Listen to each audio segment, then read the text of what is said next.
You've got this. You do. I know you do. And the reason I know you do is because you've done it before. Now, you haven't dealt with this before. None of us have. This global pandemic is unprecedented. We have never dealt with this amount of change at this magnitude before. But you have dealt with change before. You've dealt with challenging situations before.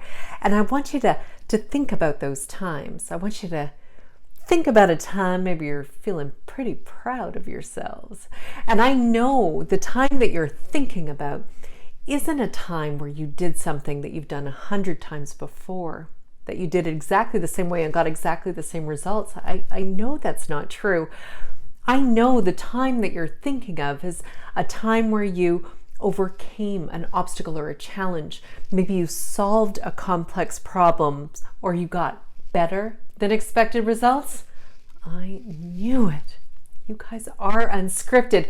Now, what I want you to say is, I got this. Yeah, I got this. There's a lot of attitude there, and that's needed. We need to have that attitude. We need to have that confidence when we're dealing with challenge and change. So the next time that you're facing a situation, even if it's new, you've never dealt with this situation before, but you dealt with challenge and change before, you've dealt with difficult people before, if you could do it then, you could do it now. Bring it on. I got this. And that's important.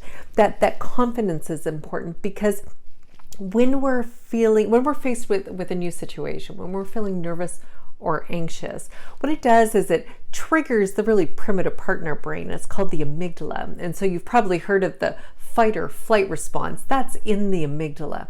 And so anytime we're facing a new situation where there's challenge and change, where there's ambiguity, that can cause anxiety, and that causes our amygdala to get excited. And when our amygdala is excited, we're not able to access the really smart part of our brain, the prefrontal cortex. And we want to be able to access this part of our brain. This is where we do our problem solving. This is where our rational thought and our language center is. But when we're nervous or anxious, we're not able to, because all of our brain power goes back to the amygdala, and it's done for self-preservation purposes. Because if you're feeling nervous or anxious, your brain doesn't know the difference between a real physical threat and a psychological threat.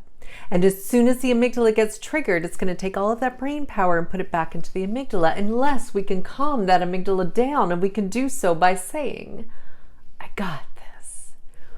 Yeah, and so I want you to practice it. Now, this is something that you can use in any situation, with any kind of change, anywhere. When you start feeling yourself starting to react, so you're either ready to fight, you're ready to flee, or you feel frozen because you don't know what to do, I want you to say, I got this. Yeah, because I know you do. You got this. We will get through this together. You got this. I know you do.